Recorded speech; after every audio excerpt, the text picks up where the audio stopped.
Just say, I'm used to doing it 2 times. That's worse. 2 claps. Welcome to How Did You Find Out podcast. Today I have my amazing friend Chuck La Flair with All In Lending. And I'm so inspired by him. He's the type of human being that you meet, you don't even have to meet, you feel his energy and his presence.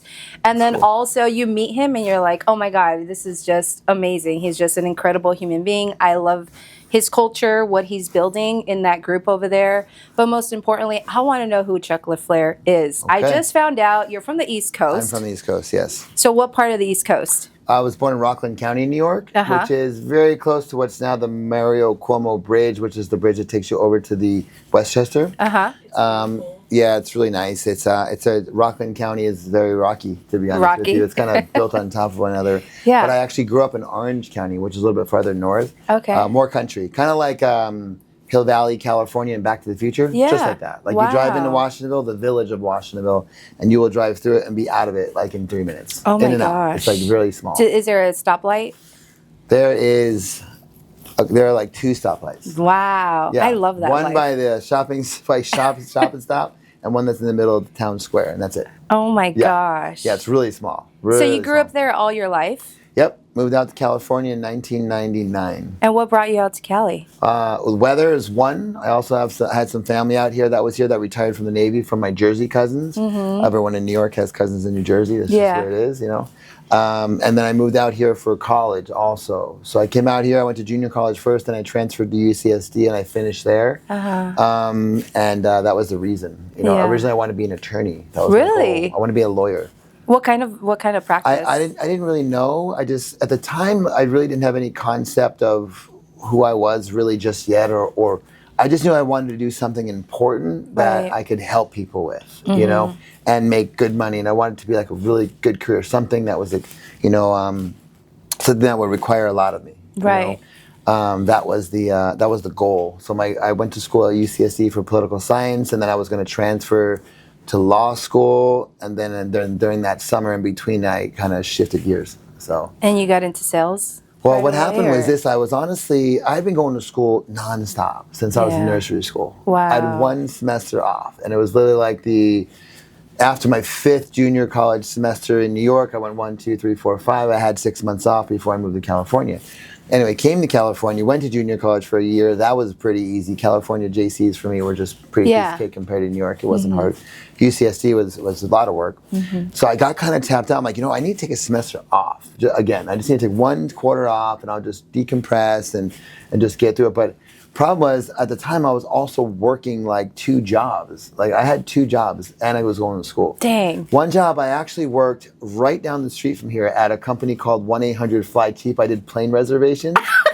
You have no idea how much actually training I had to go through to do that job. Gosh. Like I know every airport's freaking code. It's so wild. Like I had them memorize them, and I'm entering them on this system and booking people's flights and making commission. And then it was funny because they went through this management change, and like there was no managers there. And eventually I was like, I could just come to work or not come to work. It didn't really matter. It was like office space. It was just really weird. Yeah. And I was working at the Outback Steakhouse. Wow. You know? But I quit the Fly Cheap job, and I was only working at Outback. I started running out of money. I'm not making enough money. It was like I was literally living in like a 1-bedroom apartment in El Cajon with my cat. Literally, I had a cat. You're a cat man? No, I'm not. I'm not a cat. Actually, I'm not really a fan of cats because I'm a dog guy. Yeah. You know, I love dogs. Yeah. But I happened to have this cat because he was so cute and needed a home, so I had him for a while. You know, until he got eaten by coyotes, I think. But, that's East County life right there. That was when I was in Chula Vista. But anyway, so. I actually was running out of money, and one day I was because when you work at a restaurant and after work you want to have beer, right? It's like, right. I don't drink now. I mean, it's been 14 years, but at the time you're 20-something years old. Yeah. When you get off work, a long shift at Outback, you want a beer, but you can't have a beer at Outback. You got to go someplace else. Right. You can't drink in the same place where you work. So I went to Fridays. You know. Oh my God. And I saw this guy there, and I'm like with this purple jumpsuit, and I was like, hey man, you work 25 minutes. What do you do? He's like, I'm a trainer. I'm not a trainer. He's like, no, I'm a sales manager. I'm like, are you a trainer? He's like, no, I sell memberships. I'm like, oh, that's cool. And I'm like, how much money do you make there? I'm just curious. And now I think about it, it's probably a really imprudent thing to ask, you know? Yeah. But I was still freshly from But New York. little did you know that was going to be in the trajectory of your everyday. Like, that's literally one thing we I asked. make around like $7,000 a month. And I was like, oh my God, why?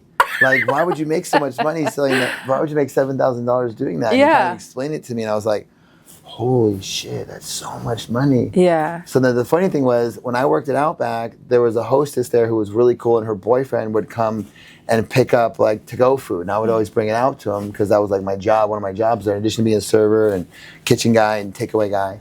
And this guy named Brian Walker, and he was like, hey man, Chuck, when are you gonna come work and make some real money, you know? That's kind of how he was. And, that sounds familiar. Yeah, exactly. He was like real, like about it. It's like, you can't be no Buster Brown working here, you know? Yeah. That's just how he was, you know? Brian was great. He was an amazing sales guy. And then so I remembered him, and after I met with that guy on the patio, I'm like, next day I went to go talk to Brian. I'm like, hey Brian, I have a question. How much money do you make? Right. You know, and he told me, he's like, on a good month, maybe like 13 grand, 14 grand. I was like, wow. Oh my God. Yeah. I had no idea you could make that much money. Yeah. Like in a real, like not be like a basketball player or something. I had no concept of what real money was. Yeah. I don't know, I should have better career counseling, I suppose. And then look into it. I mean, there was no Chat GPT back then. Exactly. So I said, okay, I want to come work for you, but I don't want to work here. I want to work at the Santee one because they have a basketball court. Mm-hmm. I used to play a lot of basketball, you know. So I went to go work there.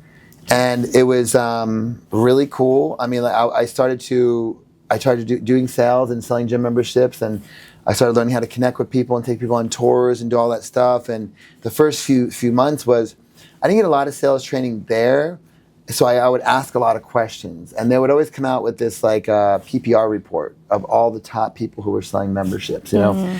And I actually have something like that now at All In Lending. I was just going to say, yeah. Because I like to kind of create that competitive spirit, because loan officers are naturally competitive, at least ours are, you know. Right. So I installed that a couple years ago. Anyway, so I would call this guy. He would always be number one all the time. And he was at the Grossmont gym that gym's not there anymore. Even the gym I worked at's not there anymore. But anyway, I'd call over at Grossmont. Like, hey, Danny, this is Chuck. I'm over at club, whatever. I want to know, like, how do you sell so many memberships? He'd give me a lot of advice. Now, Danny was my age, you know. He actually, his birthday is like 20 days apart. Wow. He's from LA. He ended up becoming like my first friend in California. Oh, wow. Yeah, he was really close from Venice. Awesome dude. And he'd be like, listen, Chuck, you gotta understand, like, sales is gonna be a marathon, not a sprint. Your month is a marathon. Just take it day by day, presentation by presentation, appointment by appointment. And he was really great to learn from. And then one day the district manager came over, this guy named Dave Dunlap. Man, he was like 6'6", like steel blue eyes, like the biggest guy ever. Like I'm like, what's up, Dave? You know, he's like, hey, I hear you're calling over to Grossmont all the time. Why don't you, why are you calling over there? I'm like, well, I'm talking to Danny. I want to know how he sells so many gym memberships. I want to do more, you know? And he's like, well, how about you come over to Grossmont? I'm like, oh, that sounds great. Yeah. I'm like, cool. I went to Grossmont. And man, that was wild. I ended up getting inserted in the best sales team I've ever met in my life. These guys were the best, hands down, salespeople I've ever met in my life. They could sell anything to anybody, and they were really good at it. Wow. You know? And that's where, and honestly, so my general manager, his name was Welby Bowles. He became like my second mentor in my life. You know? Prior to that was my dad. He taught me not to be afraid to work, and that was really important to learn that. That's really the biggest thing he installed in me. But Welby, man, he really groomed me a lot to just be like, he kind of installed that, listen, if you work hard, you deserve to be compensated. Right. But like, no, man, like it's not, if you don't get paid, it's not right. You need to get paid. You need to go get it, duck. He called me Chuck the Duck. That's what he would call me. Because I walk like a duck, apparently. I don't know. I think I still do. Anyways, so Welby was great. And then, and I worked there. And then one day, one day, me and Danny got the same day off. And we went to the gym in 24 Resident 8th Street in Chula Vista. And that gym was a brand new gym. And it wasn't, and no one was really working there. Although it was like a $5 million facility. It was the biggest, newest club in San Diego. It's awesome. It was just underperforming, and me and Danny were like, oh my God, this place is like a cathedral. It's so amazing. Yeah, I mean, imagine if we worked here. Yeah. So one day we went back to the office and like, hey, Dunlap, this gym is amazing. And he went and looked up the numbers, because that club was not in Dave's district. It was in a different district. And when he saw what it could do, he got the district switched up. And then the next month, Danny got his own club, and I went down there to be the senior sales counselor. Wow. And Welby went down there to be the GM, and there was 2 other counselors there, and that club was wild, man. It was Dang. like, that was, 24 Hour Fitness was the absolute best school for me to do what I'm doing now. It was the best. And to take it back, and I want to tap a little bit into those nuggets, but tell me a little more about your dad. Yeah, my dad. May God rest his soul. Papa Fred, man. Yeah. My dad was born in 1938, Ogdensburg, New York. Out of high school, he's like, all right, this is not for me. Ended up getting, he ended up going into the Army. Yeah. And then he went to jump school, became a paratrooper. Wow. So he was an older guy. I mean, he just passed in October. He was 86 years old. Wow. Served 11 years in the Army, and he was in the 101st Airborne, and he was one of the first groups to be deployed in Vietnam. Wow. So, yeah, that was very tough for him. He didn't really talk about it so much when he got back. Then when he did get back, he worked for Orange and Rockland Utilities, and he was an extra high voltage lineman, meaning he would work on these towers that were 500 feet tall. Like the ones you see off the freeway? Yeah. Those ones. Wow. Like 500 feet, like millions of volts running through those things, and he would just work on them like he was working on his car. Oh my Like gosh. that was his thing. And my dad was a very abrupt man, but he also was very, like, he wasn't strict. He wasn't a strict guy. You know, when I look at pictures of my dad back in the day, Yeah. dude, what a pimp, man! I swear, like, looks like Richard Gere. Yeah. You know? Like I went back after he passed. I went through all these pictures. I found all these old pictures and stuff.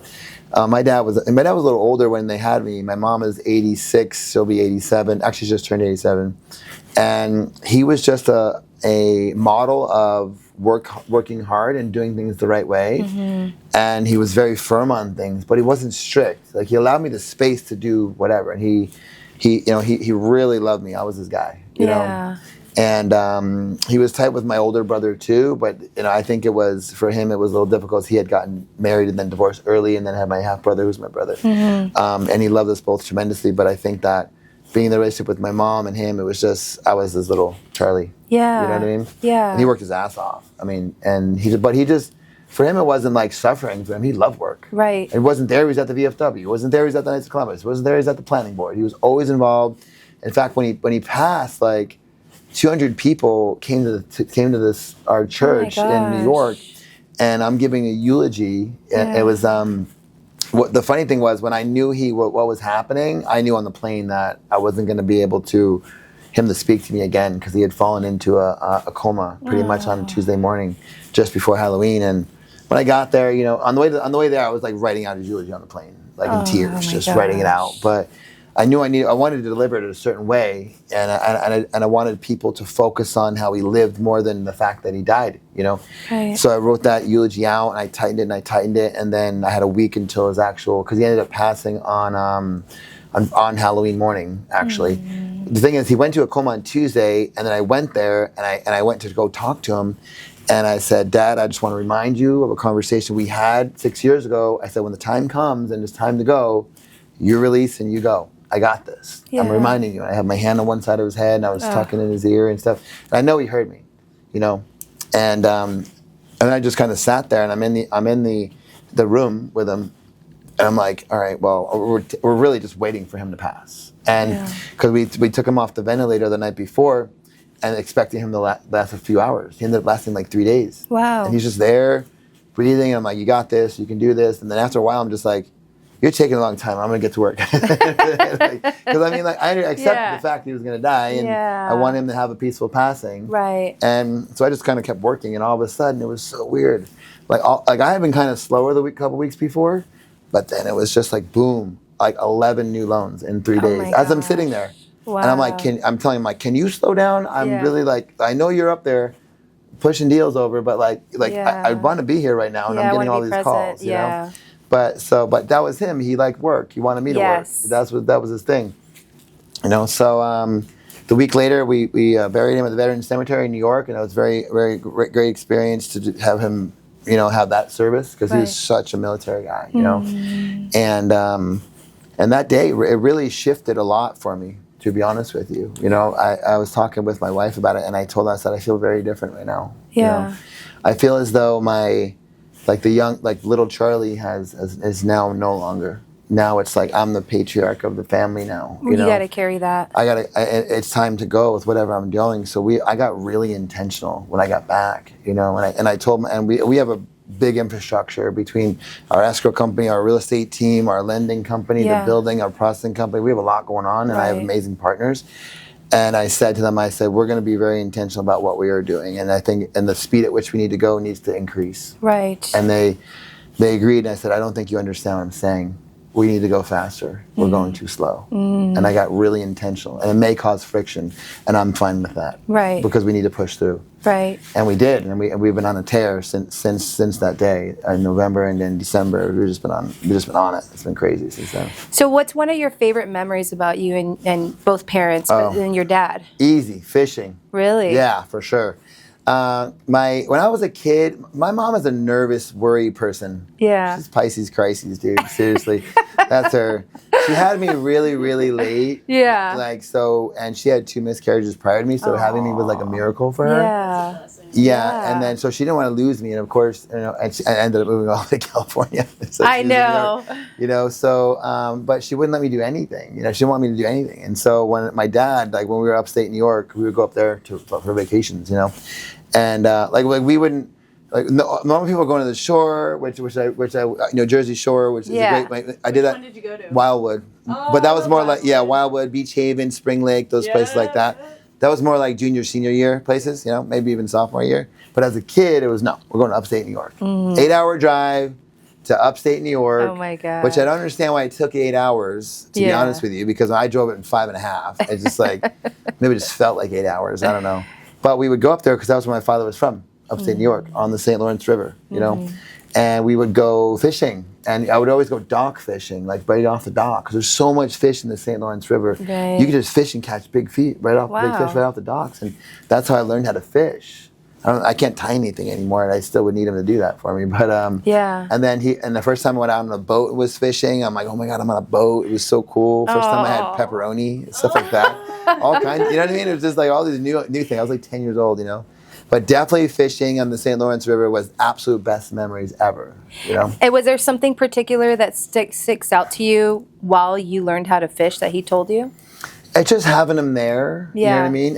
And it was just so fun. Like catching a fish is awesome. You're like, oh my God, it's so exciting. I'm going to catch it. Yeah. What's it going to be? What's it going to be? Yeah. And then you pull it out, It was funny. The last time I went fishing with him was in 2019 because I took he wanted to go upstate to see his sister because, he's now, 2019, he's like 80 something, and his younger sister had cancer. And so he wanted to go up to see her, and he couldn't drive up anymore because his vision wasn't so good. He had bad LASIK surgery or whatever.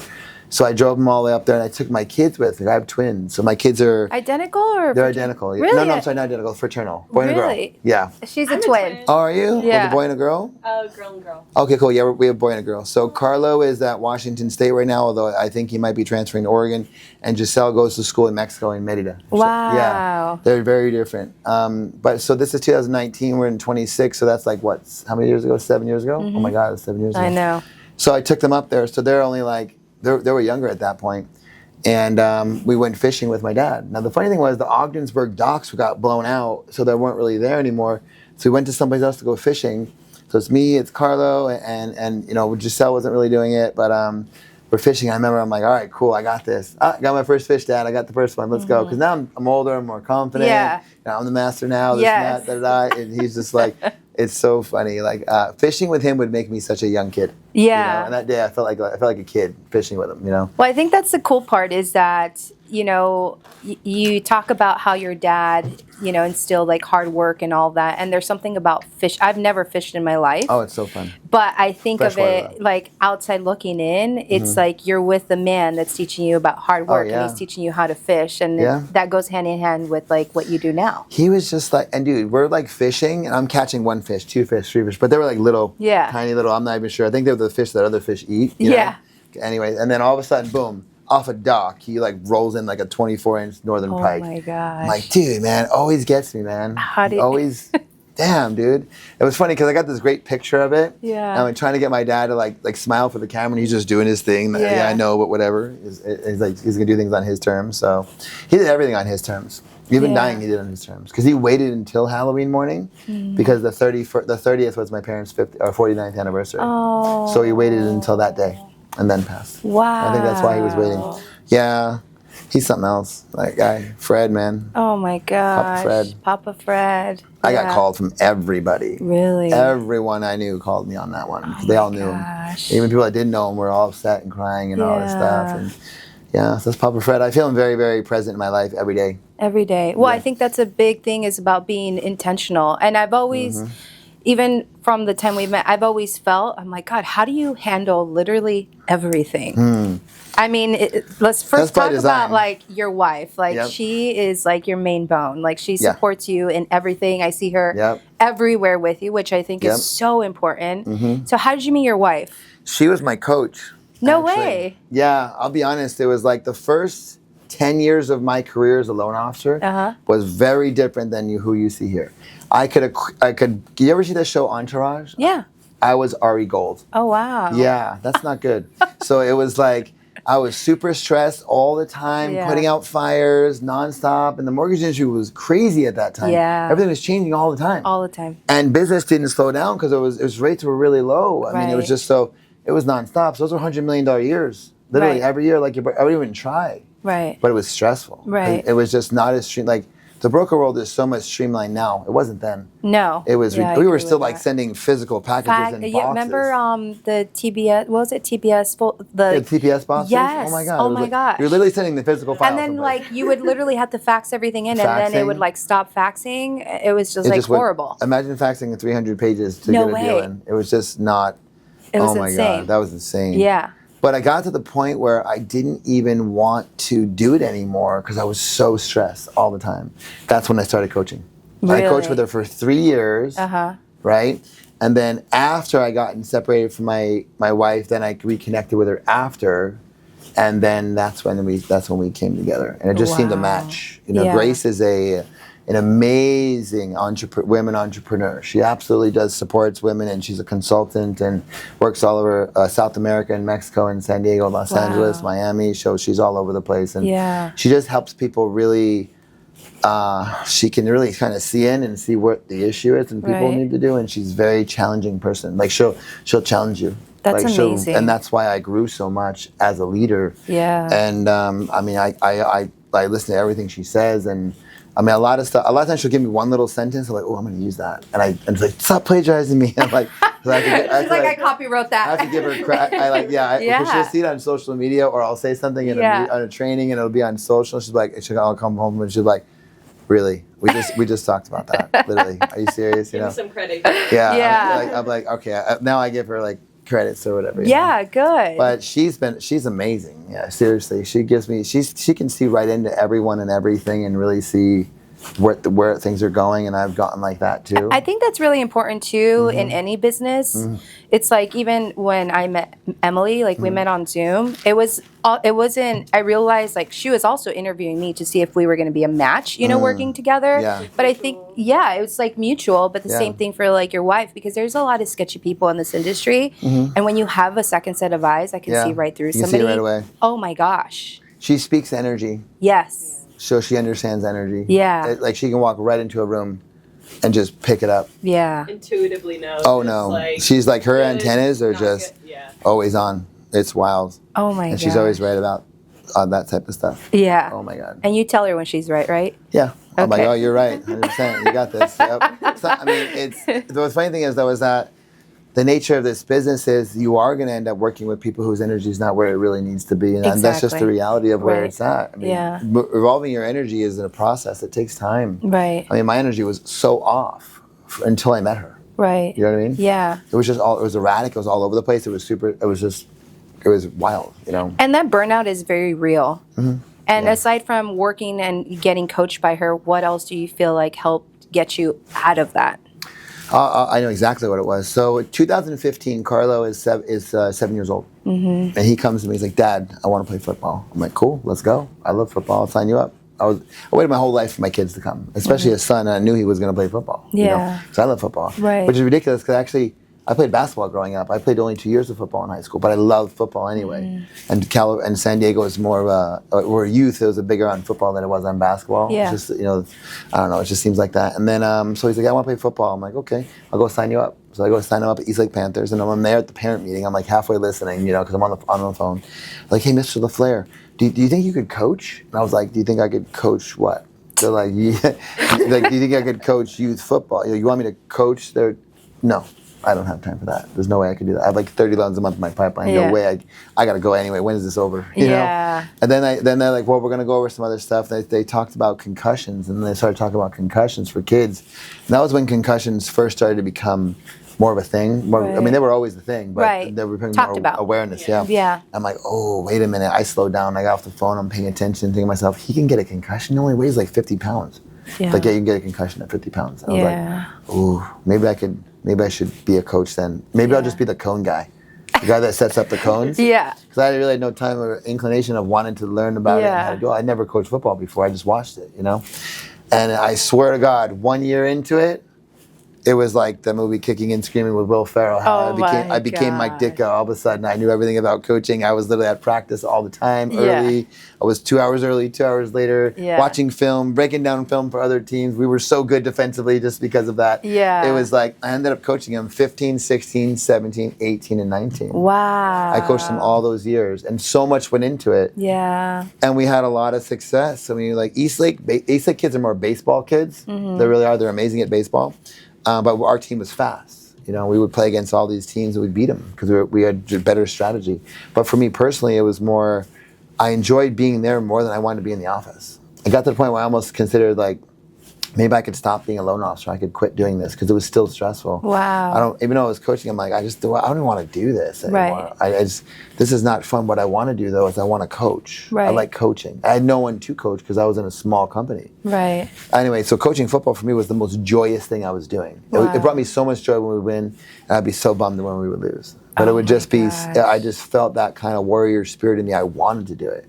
Like my memories of going to the game with Carlo on a Saturday morning, just locking in, getting ready, was like, let's freaking go, dude. We got this. Let's go. We would win, and it would be awesome, All those years coaching and realized this is what I really wanted to be doing. I mean, I can originate. I'm still originating. I'll be now we're up top 250. That's what I'm trying. I want to also give you the kudos because there's a lot of branch managers and branch owners and all of that in our industry, but a lot of them are not producers.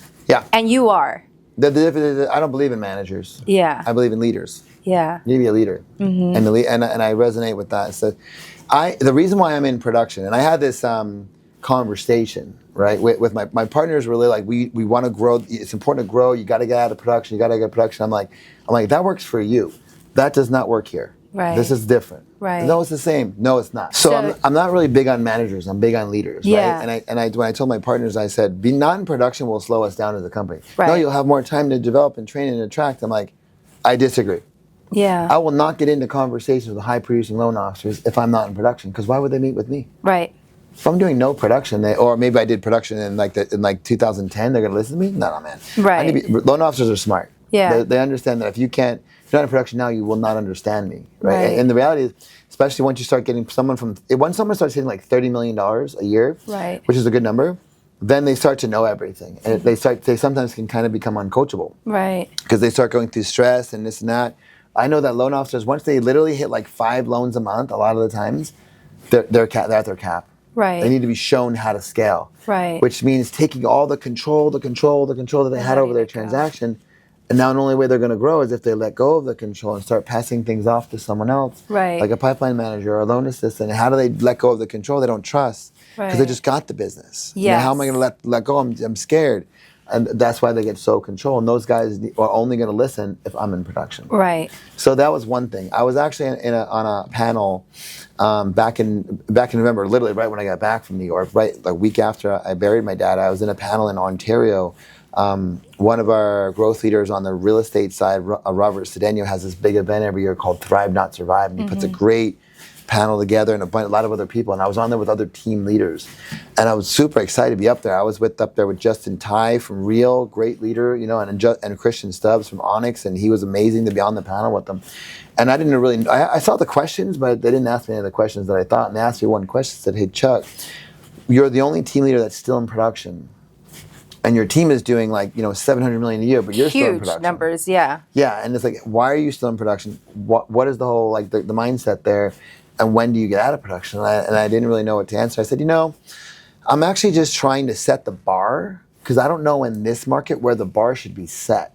I know what the bar should have been in 2010, in 2012, or maybe during COVID, but it's a different market we're in right now. So I'm just going to keep doing everything I need to do to continue to push and push and push and push and push, and go as far as possible, because I'm trying to set the bar for other people, And if I don't do that, then no one will really know where the bar is set. I mean, it's just like this. I mean, if you're on a team with extremely competitive people, you're going to do more, and you have to, and you're going to look naturally. You're going to look up to people who are doing volume, If you're not, your volume speaks volumes.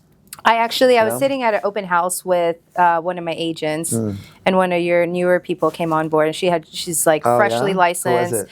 I can't remember her name. I think I had texted. This was a while ago. Yeah, you did. And you did. she was like, doing her rounds, doing open houses. And just stopping by, and I'm like, "Who are you with?" And she's like, "Oh, I'm with All In Lending." I'm like, "You're literally with the best team, like in the county." Thanks so much. I appreciate because that. even though, here's the thing, one thing that I love about Chuck is that we're not on the same team, and in my perfect world, we would be in the same team. I love what you're doing, like that energy. It's fire. Like you see these people's numbers, and just like how he said, and it's so awesome to know more about you. That everything that has happened in your life, like your dad, being the way he was, you coaching your son, all of that has led you to be at this point. And your purpose, you have felt like, has been to help people, whether it was being an attorney or a loan officer. And your entire team. It's development, right? I mean, you're here, so I want them to experience what I experienced. Right. It's like, I can do anything I want. I can travel wherever I want. My wife and I have a rule. We only fly first class. That's the rule. Can't. Sorry. I love that. That's the rule. Yeah. I don't care if it's $3,000. It is what it is. Yeah. You know what I mean? That's our rule. Yeah. We have the rule because you set a certain standard. Exactly. And drive where I want to drive, live where I want to live, travel where I need to travel. And I can. My son can say I want to go to Oregon. I'm like, well, if your grades are good, I can just pay for it. I don't want you getting I don't want you having student loan debt. Right. Like, I love having options in life. Right. But you have to perform at a high level to do that. Which means the expectations you got to set for yourself are there. Yeah. I want other people to do that. We've seen loan officers on our team. Man, we have so many cool stories. I mean, I have this one loan officer, and her name is Alex, and it's amazing. I talked to her at the end of last year, and I said, "Hey, Alex, how much you gonna make this year?" She's like, "I'm gonna make like Chuck." She's all excited. "Chuck, I'm gonna make like $350,000." And I'm like, "Oh, that's cool, right on." That's amazing. What'd you make last year? She's like, $160. And I'm like, "What'd you make the year before that?" She's like, "Nothing. I was a stay-at-home mom, and I was your client." I love that we've been able to recreate this. But if you follow the plan, if you show up, if you are coachable, you want to learn, you want to grow, you have an abundant mindset, and you're disciplined, and you try to remove any resistance in your life, you will attract and you will grow. Right. And you've got a lot of people that are doing big things, and I've seen what it's changed in their lives. Right. And it's exciting to see that. It's really more about what it is. I mean, I believe that in real estate, we want to take care of the client, of course. We're brokers. We have good rates. That's how you take care of them. And you educate them. That's how you take care of them. Exactly. But the reality is that in order to do that and achieve that result, you have to invest in your sales team, right? I mean, our company, our only value is our sales team, right? In reality. Right. And the mentorship they get is this both ways. Coaches got to coach, players got to play. Yeah. Just like any 100%. team. But I mean, think about this. We don't build anything. We don't really sell anything. We don't service anything. We don't manufacture anything. What do we have? Relationship. We build our sales team so they can be the best and in turn serve clients in the industry that's out there. It's that accountability and that discipline. And I think that when people have that in a room, they want to mirror it, and they want to be like that. And it's like we go back to your wife being an energy, right? Oh, yeah. It's your energy as well. I think that what you guys are doing down there, what you're doing down there, that culture, there's nothing like it. I haven't seen anything like it. Yeah. I haven't either. I mean, there's some great companies There's in some the great South teams, Bay. There sure. really is. Yeah. I mean, I really try to can maintain amazing relationships. I mean, Yeah. South Bay, to be honest with you, is for me is one of the best in San Diego, at least, Mm-hmm. if not California. I mean, there's some great cities, there's great teams down there. Right. Finest City Homes and Loans are amazing. Their leader, Eric Bach, is amazing. I was on a panel with him and Casey last year. I was so honored to be up there with those guys because I love those guys. Yeah. You know, Casey and I have the same birthday, actually, Oh, no which way. is not surprising. You know, we're both Sagittarius, Yeah. you know. Of course, he built like his biggest escrow company in the world. Yeah. Eric Bach at Finest City is amazing. I love the energy in his team. Yeah. They're great people. Had the opportunity to recently moderate a panel for NAREP, and some of his team was on there. It was so great to ask them questions. Eye to Eye Homes, you know, Tim and AD and Christian Deanna, they have an amazing squad down there. I love those guys, you know. Yeah. Danny Contreras down there, he's amazing with his group up there. There's really established loan officers, you know. So I've maintained great relationships with those guys, you know. I'm kind of done growing in San Diego, to be honest with you. There's maybe a couple stragglers here or there we might attract, or new people that get into business. My focus is really more north, you know. It's going to Los Angeles, Rancho, Oregon. I'm going to Dallas tomorrow. Washington D.C.'s into the following week. I have that. Jersey's coming online. We're more Oregon. We have an amazing team in Oregon. Oh my God, I love those guys. They're so cool. Yeah. And how do you like maintain like your vibe and your energy, being that you're mainly here in San Diego and all the different areas? Well, I mean, it's not. The vibe is the vibe, right? It's a matter of kind of stoking the fire a lot. Sure. I mean, one thing intentionally is we're meeting every week, no matter what. Yeah. Wherever I'm at, we're meeting. But Tuesdays, I'm typically in San Diego. Tuesdays, Monday, Tuesdays, I'm typically in San Diego. Tuesdays, I'm definitely in San Diego. Wednesdays, probably for sure I'm here. Yeah. And if I am not traveling, then I'm just in the office every day. Yeah. But they gotta feel their leaders. Yes. You know. But I mean, All in Lending isn't just me. I mean, I have 3 amazing directors that work on our team. Griselda Castillo she's our director of communications. Sweet. She's awesome. She's a sweetheart. Our social media is a big part of the vibe. I think it kind of gets out there. She's bar none to the best when she comes to running events, and she does amazing jobs there. Our director of processing, Natalie, was my processor when I started. Natalie Shreddy, she's amazing. She's the best processor I've ever known. Yeah. And she's now running 12 processors and showing them how to be the best processors they can get to work in symbiance with our lending team. Because it goes both ways. Totally. You know? Loan officers got to submit good files, and processors got to be great communicators and get things done. You know? Yeah. Our director of lending, Omar Tamina, I can't say enough about him. Omar came to us last year, and what I was looking for, I know I needed someone to kind of run the inside part of growth, because growth is inside growth and it's outside growth. Right. Outside growth is just attraction and production, and inside growth is loan officers getting better, and they need that container. I mean, we're like 100 loan officers right now, and probably 70% of them were doing this for a couple of years. So there's still a lot of questions and learning, and they need that.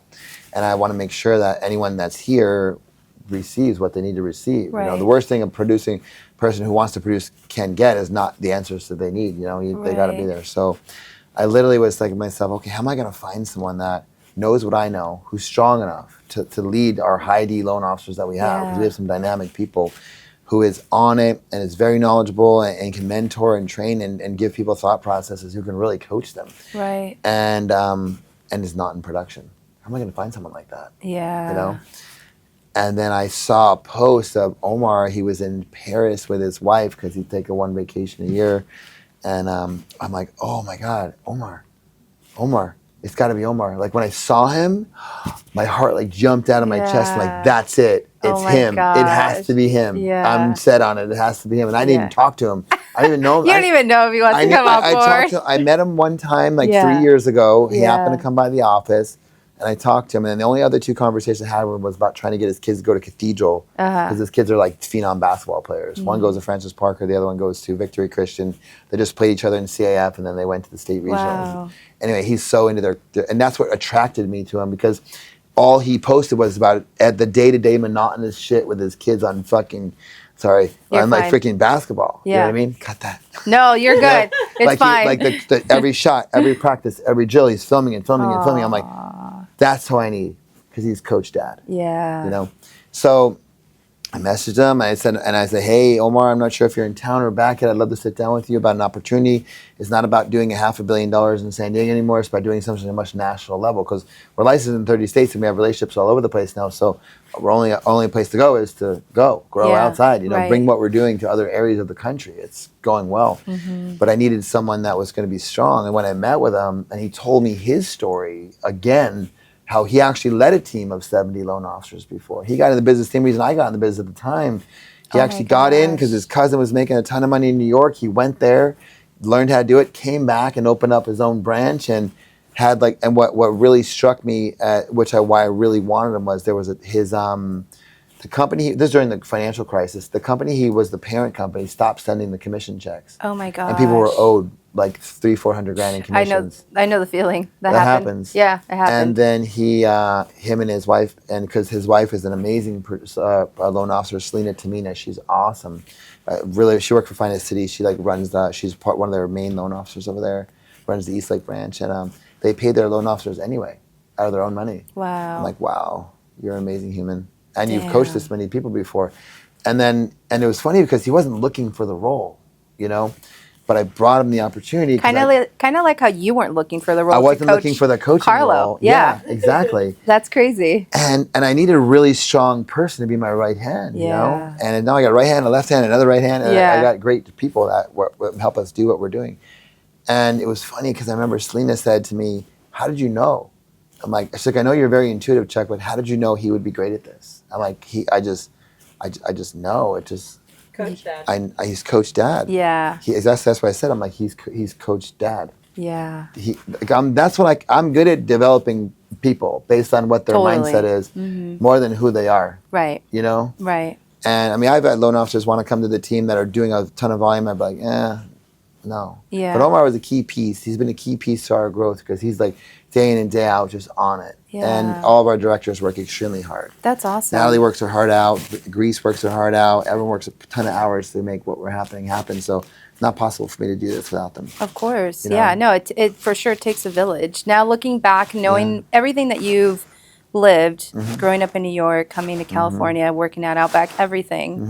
What's one thing that you would tell the younger version of yourself knowing where you're at now? One is this. I got a couple, actually. One, though, I'd say younger self. Listen, the most important thing is that you feel great about what you're doing. Because I had a lot of resistance coming up. You know what I mean? And then the second you remove resistance from your life, it just flows. Right. So I would tell myself that. In fact, I was in Vegas for the Relative America Christmas party, and a realtor from New Jersey said, "Hey, Chuck, I have really big goals for next year, man. How can I ensure that I achieve these goals?" I said, well, the number one most important thing is that you got to look into your life and figure out where you're having resistance in your life. Could it be your garage is a mess and that's bothering you? Is there a bill you need to pay that needs to get taken out? Or is there a conversation you need to have with someone that you need to resolve something? Anything that's generating resistance in your life, you need to fix that first. Because it doesn't matter what you want, it's not going to come if you have any shred of resistance in you. You got to release it. Right. And then once you've done that, be really intentional about what you want and feel and act as if it already happened. Yeah. We create from here, not from here. Right. Here we think what we want, but here's where we actually attract. And he's like, I think he was asking me thinking about a different answer, but I think I threw him off the loop when I told him that. Yeah. Because literally had nothing to do with real estate, But that's what it was. He's like, wow. Right. That's not revolutionary. I didn't create that. You know what I mean? That's just law of attraction and feeling great about what you want. I would tell myself that. Because if someone would have taught me that then, I probably would have been, honestly, I'm probably way farther along. But timing is perfect. Timing's perfect. Like when you met your wife and then everything else, you needed to be here. We're exactly where we need to be right now. Yeah. She would say she would have wished she met me earlier. We did actually cross paths without even knowing that. At one point we found that out at 24. I think that she saw me. She really remembered that she had seen me there. Wow. Yeah. But we're where we're supposed to be, Exactly. And we're in a different time now, I believe. I think starting now, the next 20 years, there's going to be a lot of change in the mortgage industry and the real estate industry, and we got to keep our heads on a swivel and be ready. There's going to be a lot of changes, and relationships are going to be important, and energy is going to be even more important, and collaboration is going to be even more important, more than it was. Right.